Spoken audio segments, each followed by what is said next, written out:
Hello hi నమస్తే welcome to డేగా media. నేను మధు కళ్యాణ్ సార్. నమస్కారం సార్. నమస్తే మధు. సార్ ఇప్పుడు ఒక సింహం ఉందనుకోండి సార్. ఎగ్జాంపుల్, ఆ సింహం ఇంకొక జంతువును, దానికన్నా తక్కువ ఉన్న జంతువును వేటాడి దాన్ని చంపడానికి ప్రయత్నాలు చేస్తుంటే మంచి అక్కడ జనాలు ఎక్కువగా ఉండి గుంపుగా ఉండి కూడా దాన్ని ఆపకుండా వీడియోలు తీసుకుంటా దాన్ని ఎక్స్ప్లెయిన్ చేస్తుంటారు. ఏ విధంగా వేటాడుతుంది, ఎక్కడ దొరుకుతుంది అనేది ఒక సినిమా స్టోరీ చెప్పినట్టే చెప్తుంటారు.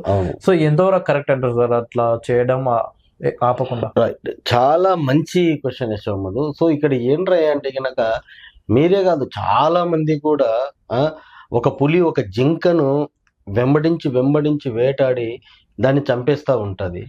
ఇంకా వచ్చేసి ఒక సింహము పెద్ద పెద్ద కొమ్ములు ఉన్నటువంటి బర్రెలను కూడా చంపేస్తా ఉంటది. అండ్ హైనాలు వచ్చేసి కొన్ని జిరాఫీలను వీటిని చంపుతా ఉంటది. సో నువ్వు అడిగింది ఏంట్రా అంటే కనుక ఆ సిచ్యువేషన్ లో చాలా మంది కూడా అక్కడ ఉండి వాటిని ఫోటోలు తీస్తా ఉంటారే కానీ వాటిని ఆపే ప్రయత్నం అయితే చేయరు.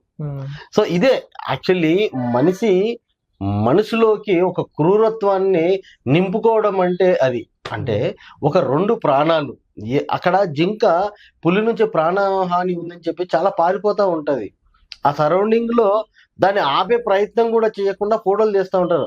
అది టూరిస్టులు కావచ్చు, ఎవరైనా కావచ్చు.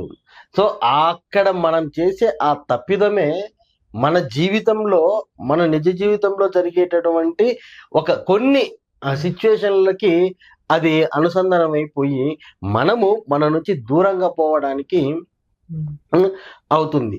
ఎందుకంటే కనుక ఏదైనా ప్రాణమే, ఆ రెండింటిని చంపకుండా ఆపితే కనుక చాలా బాగుంటది.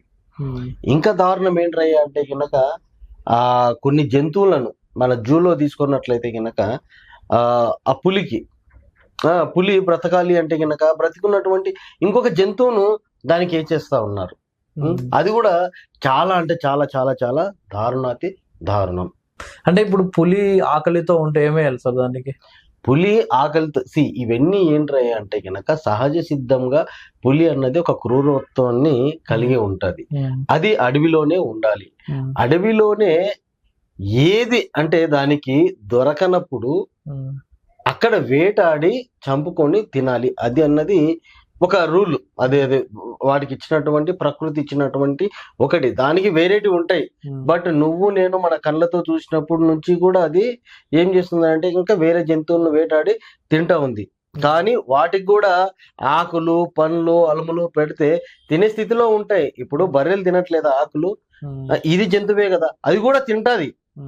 కానీ అది అంటే స్వతహాగా హంటింగ్ అంటే వేటాడడం, దానికి ఒక సరదా అయినట్టు వేటాడి ఆ జంతువులను తింటా ఉంటది. అది అడవిలోనే జరగాలి. కానీ మన సొసైటీ ఏం చేసింది అంటే కనుక కొన్ని ప్లేసెస్లలో వాటి కోసమే వదిలిపెడతా ఉంటారు. అంటే వాటిని కాపాడే స్థితి ఉండి కూడా కాపాడలేని స్థితిలో ఉంటది అన్నదే నేను చెప్పేది.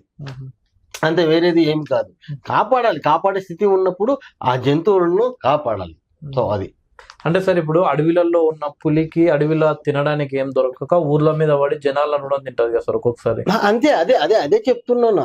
అదే అంటే మనము వేరే జంతువును కాపాడలేనప్పుడు, ఆ జంతువులు దొరకనప్పుడు మనిషి కూడా దానిలకు ఇదే రకంగా కనపడతాయి, వచ్చి మనుషులను ఎత్తుకొని పోయి తింటా ఉంటది. అప్పుడు మనము ఆ పులిని చంపుతాము. అర్థమవుతుందా? ఎందుకు చంపుతాము ఆ పులిని? ఒక జీవి, మనిషి అనేవాడిని చంపింది కాబట్టి అప్పుడు ఆ పులిని చంపుతాము. అదే పులి వేరే జంతువును, బర్రెను కావచ్చు, ఇంకో ఆవును కావచ్చు, వేరే దాన్ని చంపుతా ఉంటే గనక మనము నేత్రానందం పడి మరి చూస్తూ ఉంటాము. ఆ కర్మనే, అంటే ఏదైతే మనం అక్కడ చేస్తున్నామో మనుషులము, ఆ కర్మనే అవి దొరకకపోయేసరికి ఇట్లా మనుషుల మీద పడి తింటా ఉంటాయి. సార్, నేను ఒక వీడియో చూసాను సార్ ఒకసారి. అయితే అది నిజమో అవ్వదో నాకు తెలియదు, బట్ ఆ వీడియోలో రాసింది మాత్రమే చెప్తున్నా. ఒక పులి వేటాడుతూ ఊర్లోకి వచ్చింది సార్. ఊర్లోకి వచ్చిన తర్వాత సారా కొట్టు ఉంటది కదా సార్ తండలలో. సో ఆ సారా కొట్టు కాడ సారా ఉంటే నీళ్ళు అనుకున్న సారా తాగింది సార్. తాగిన తర్వాత పులి పిల్లిలాగా అయిపోయింది సార్. అంటే పిల్లిలాగా అంటే వ్యవహార శైలి మొత్తం పిరికితనం వచ్చేసి భయపడుకుంటూ జనాలను చూసి భయపడు.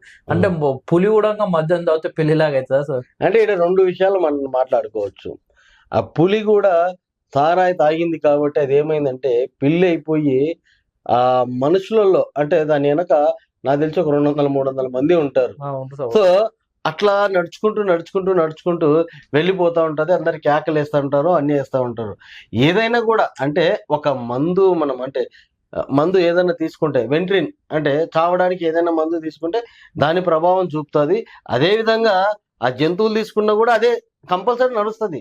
ఫర్ ఎగ్జాంపుల్ దీని ఎగ్జాంపుల్ ఏంటి అంటే మన ఊర్లలో తిరునాళ్ళ పండగ ఉన్నప్పుడు కొన్ని జంతువులకు వాళ్ళు బీర్లు తాపుతారు. అదేది బండ్ల పంద్యాలు, రాళ్ల పంద్యాలు అవి పెట్టినప్పుడు అవి పొయ్యి వచ్చిన తర్వాత అంటే పందెం మొత్తం అయిపోయిన తర్వాత అవి రిలాక్స్ కావడానికో లేకుంటే గనక అవి మత్తులు అంటే నొప్పులు తగ్గించుకోవడానికి బీర్లు కూడా తాపుతారు. సో అక్కడ తాపినప్పుడు అవి కొంచెం రిలాక్సేషన్ అవుతుంది. ఇక్కడ కూడా బై మిస్టేక్ సారా ఇది అయింది కాబట్టి ఆ పులి తత్వాన్ని కోల్పోయి మనిషిలాగానే మత్తులో నడుచుకుంటూ వచ్చింది. సో ఇది ఒక పాయింట్. అయితే ఇంకా గొప్ప విషయం ఏంటంటే అక్కడ మనం నేర్చుకోవాల్సింది ఏంటంటే అంత అంటే క్రూరత్వం కలిగి ఉన్నటువంటి పులి కూడా ఒక నువ్వు అన్నట్టు సారాయి అవి తాగి పిల్లిలా కాదు పిల్లిలకు అయిపోయి ఎవరిని ఏమనకుండా దాని పని అది చేసుకుంటూ మత్తులో ఉంది. కానీ ఒక మనిషి అదే నువ్వు అన్నట్టు సారాయో లేకుండా మందో తాగినప్పుడు మృగానికంటే ఘోరంగా తయారవుతాడు. సో అది మనిషిలో ఉన్నటువంటి ఒక క్వాలిటీ. అంటే అదే సార్ పిల్లి పులి కూడా అవుతుంది సార్ ఒకసారి. అంటే మామూలు పిల్లి పులి అవుతుంది. ఎప్పుడవుతుందో తెలుసా నీకు? ఇదే రూమ్ ఉంది, ఈ రూమ్ లో దాన్ని గొడవ పెట్టేసి దాన్ని కొట్టు. 2 సార్లు కొట్టించుకుంటది, 3 సార్లు కొట్టించుకుంటుంది, 4 సార్లు 5వ సారి అది కొట్టించుకోదు. దాని విశ్వరూపం చూపించింది అనేది ఎవడైనా కేల్కతం. దాని ఇష్టం వచ్చినట్టు అవుతుంది. అది పులి కంటే డబల్ పవర్ఫుల్ గా ఉంటది పిల్లి. పిల్లిని మామూలుగా అంచనా వేయొద్దు. పులికి ఎంత పంజా ఉంటుందో ఇది కూడా సేమ్ అదే విధంగా హంటింగ్ చేస్తుంది. పిల్లిని మనం తక్కువగా అంచనా వేయకూడదు. సో ఏమైనా కూడా జంతువులు ప్రతి ఒక్కటి కూడా ఒక ఇండికేషన్ కోసం ఉన్నాయి. పిల్లులు ఉన్నాయి. మన పురాణాల ప్రకారం ఏంటి అంటే గనక మన కళ్ళతో చూసే దయాలు కనపడవు, పిల్లులకు దయాలు కనపడతాయి, కుక్కలకు దయాలు కనపడతాయి. కుక్కలకు గాని పిల్లులకు గాని కొన్ని జంతువులకు గాని ముందు ఏదన్నా విపత్తు వస్తుంటే అంటే సునామీలు అటువంటివి కానీ భూకంపాలు కానీ ఇవన్నీ జరిగేటప్పుడు అవి ఇండికేషన్ ఇస్తాయి. సైంటిఫిక్ గా ప్రూవ్ అయింది. మళ్ళీ కుక్కలను పోలీసు వాళ్ళందరూ ఎందుకు పట్టుకుంటారు? జంతువుల సహాయంతోనే కదా రౌడీలను వీళ్ళను పట్టుకునేది. సో ఇంత అంటే ఇవన్నీ కూడా అంటే మనకు ఏ జంతువులు అయితే అవసరం వస్తున్నాయో వాటిని మాత్రమే కాపాడుకుంటూ మిగతా దానిలోనే జంతు సంరక్షణ కోసం మనం వాడుతున్నాం. అది చాలా చాలా చాలా తప్పు అన్నదే నేను చెప్తున్నా. అంటే ఇప్పుడు ఒక ప్రాణిని ఇంకో ప్రాణిని చంపుతుంటే ఆపడం కరెక్ట్ అని మీరు అంటారు కదా సార్? 100% ఆపాల్సింది. అయితే ఇప్పుడు నీ ప్రయత్నం లోపం లేకుండా నువ్వు ప్రయత్నం చేయాలి. అంటే ఇప్పుడు మన ఇంట్లో బాగా ఎలకలు ఉంటే మనమే ఒక పిల్లి తెచ్చి పెడతాం కదా సార్? ఏది ఇంట్లో గానీ ఎక్కడన్నా ఎలకలు బాగుంటాయి కదా సార్? అవును. అప్పుడు ఒక పిల్లి తెచ్చి పెడతారు కదా సార్? పిల్లిని తెచ్చి పెట్టాల్సిన అవసరం లేదు. ఎలకలు ఉంటే పిల్లి వస్తుంది. పిల్లి వల్ల ఆ ఎలకను పిల్లి తింటాదో లేదో గానీ పిల్లి సౌండ్ కు అవి భయపడి పారిపోతాయి. కానీ దానికి హంటింగ్ ఉంటది కాబట్టి దాన్ని వేటాడి ప్రకృతి సిద్ధంగా దాని పని అది చేసేస్తుంది, అంతే. సార్ ఇప్పుడు జంతువులను రక్షించడం అనేది పక్కకు పెడితే ఆ జంతువులనే మనుషులు తింటారు కదా సార్? అవును. సో మరి దాన్ని ఎలా చూడాలి సార్ ఇప్పుడు? అందుకే కదా సో జంతువులను మనుషులు ఎప్పుడైతే తింటున్నారో మనిషికి మామూలుగా అయితే సాత్విక గుణం అన్నది ఉంటది. ఎప్పుడైతే ఆ జంతువులను చంపి తింటారో వాటి క్వాలిటీస్ అన్ని కూడా మనిషికి వచ్చేస్తాయి ఆటోమేటిక్ గా. ఎట్లా వస్తాయి అంటే గనక ఒక మనిషి ఒక ప్రాస్టిట్యూట్ దగ్గరికి వెళ్ళినప్పుడు ఆ అమ్మాయి మంచిగా ఉంటే గనక ఆ అమ్మాయితో సంభోగంలోకి దిగుతాడు 100%. ఆ అమ్మాయికి ఎయిడ్స్ వచ్చిందంటే ఎవడు కూడా అమ్మాయి దగ్గరికి వెళ్ళడు. ఎందుకు? ఆమెలో ఎయిడ్స్ ఉంది కాబట్టి నాకు వస్తుంది అని చెప్పేసి. అదే విధంగా మనము ఏ జంతువునైతే చంపి తింటున్నామో ఆటోమేటిక్ గా దాని లోపల ఉన్న క్వాలిటీస్ మనిషికి వచ్చేస్తూ ఉంటాయి. ఒకటి, అది చనిపోయేటప్పుడు చాలా బాధతో చనిపోతుంది. మనిషికి బాధ అక్కడి నుంచే వస్తుంది. ఎక్కువ నాన్ వెజిటేరియన్ తినేటోళ్ళకి బాధ, భయము, అభద్రతా భావము ఇవన్నీ కూడా వాటి క్వాలిటీస్ల నుంచే వచ్చేస్తాయి. సో అది అంటే జంతువులను తినడం ద్వారా దాని క్వాలిటీస్ ఆటోమేటిక్ గా మనిషి తీసుకుంటున్నాడు కాబట్టి మనిషి మూర్ఖత్వంలో క్రూరత్వాన్ని పెంపొందించుకుంటూ బ్రతుకుతూ ఉన్నాడు.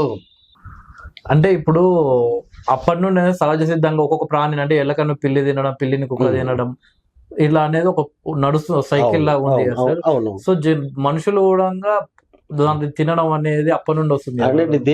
వేటిని తినడం? కోడిని కావచ్చు, మేకని కావచ్చు, వీటిని వీటిని తినమని ఎవరు చెప్పినారు? అంటే ఎప్పటి నుండో మన తాతలు ముత్తాతల నుండి వస్తుంది కదా సార్. అలాగే అవన్నీ మనకు తెలియదు. తాతలు ముత్తాతలు తినేది ఏంటంటే సహజ సిద్ధంగా మరణించిన వాటిని పూడ్చి పెట్టకుండా దాన్ని కోసి ఆరబెట్టుకొని నెలల తరబడి తినేవారు. అంటే అప్పుడు ఎలా ఉండేవి అంటే కనుక మనకి ఎద్దులు ఉండేవి. జనరల్ ఫర్ ఎగ్జాంపుల్ ఎద్దులు అనుకున్నాము.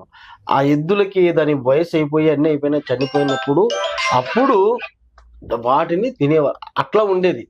మనిషి నాన్ వెజిటేరియన్ కాదు, మనిషి ఓన్లీ వెజిటేరియన్ మాత్రమే. మనము వెజిటేరియన్స్ అంతే. ప్రకృతి సహజ సిద్ధంగా కొన్ని విపత్తుల వల్ల చనిపోయిన వాటినే తినొచ్చు, కానీ మనకై మనము అదే జువ్వా అంటారు, ఈ నోటిలో ఈ జువ్వా ఈ నోటి ఒక టేస్ట్ కోసము దాన్ని చంపి తినడము అన్నది దారుణాతి దారుణము.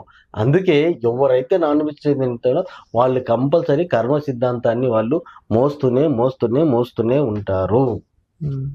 అంటే సార్ ఇప్పుడు మనం ఏదైతే ఉంది వీటి ప్రాణిలాగా చూస్తాం కదా సార్. ఇప్పుడు చెట్లను కూడా మనం ప్రాణిలాగానే చూస్తాం కదా సార్. అవును. సో మరి ఇప్పుడు చెట్ల అదే ఇప్పుడు మనం ఏమంటారు సార్, శాకాహారంగా సార్ అది. అవును. వాటిని తింటే అవి కూడా చనిపోతాయి కదా సార్ ఇప్పుడు. అవును. ప్లాంట్స్. బట్ ఇక్కడ ఏముంటాయి అంటే కనుక నువ్వు ఒక మామిడి చెట్టుని తీసుకో, కొన్ని వందల పండ్లు ఉంటాయి. ఆ 100 పండ్లలో మనం ఒక పండు తింటాము, విత్తనం ఉంటది. ఆ విత్తనం వేస్తే మళ్ళా కూడా ఇంకొక చెట్టు అనేది వచ్చేస్తుంది. అర్థమైందా? అదే ఒక ప్రాణిని, ఒక కోడిని గాని, ఒక మేకను గాని, ఇంకొకటి గాని నువ్వు చంపేస్తే ఆ ప్రాణి మళ్ళా రాదు. అంటే ఇప్పుడు దీనికి కూడా ఆన్సర్ ఇస్తా సార్. చెప్పు. ఇప్పుడు కోడిని తింటే కోడి పిల్లలు ఉంటాయి కదా సార్. అదే కోడికి కోడి పిల్లలు ఉన్నాయి, కానీ నువ్వు తిన్నదాని నుంచి మళ్ళీ పునరుత్పత్తి అన్నది రావట్లేదు కదా. నేను ఇంతకు ముందే చెప్పినాను, సహజ సిద్ధంగా అని చెప్పినాను. కొన్ని టమాటా చెట్లు ఉంటాయి, మన టమాటా చెట్టును తీయము, టమాటాకు వచ్చినటువంటి ఫ్రూట్ ను మనం తీస్తాము. అట్లా చాలా ఉన్నాయి. వాటి నుండి వచ్చిన ఫలాలను మనము తీసుకొని తింటాము అంతే. వాటి సమూలంగా చంపేయం మనం. సో అది నువ్వు వర్రి తీసుకో, వర్రికి వచ్చినటువంటి ఏవైతే ఉన్నాయో ఫైనల్ స్టేజ్లు ఏవైతే ఉన్నాయో వాటిని మాత్రమే మనం తీసుకుంటాము. ఈవెన్ కోసినటువంటి దాన్ని కూడా మనము మళ్ళా బర్రెలకు వాటికి వీటికి ఉపయోగిస్తాము. వాటి నుంచి వచ్చిన దాన్ని కూడా ఎరువుగా మనం మళ్ళా వాడతాము. ఓకే సార్, ఫైనల్ గా జంతువుల్ని కాపాడాలనేదే మీ ఉద్దేశం? నా ఉద్దేశం కాదు, భూమి మీద ఉన్నటువంటి ప్రతి ఒక్క మానవుడి ఉద్దేశము. నీవు కాకుండా పక్కన ఇతర జీవులు అంటే మనుషులు కావచ్చు, ప్రాణం ఉన్నటువంటి అన్నిటినీ ప్రేమించడానికి మాత్రమే నీకు అర్హత ఉంది. వాటిని వేధించడానికి నీకు ఎటువంటి అర్హత లేదు. నీది కాని దాన్ని నువ్వు ఎప్పుడైతే వేధిస్తుంటావో అంతకు డబల్ నీకు తిరిగే ఆ వేదన అన్నది నీ దగ్గరికి వస్తుంది. సో గైస్, వేటిని కూడా మనము బాధించకూడదు అన్నదే నా ఉద్దేశం. Okay sir, thank you sir.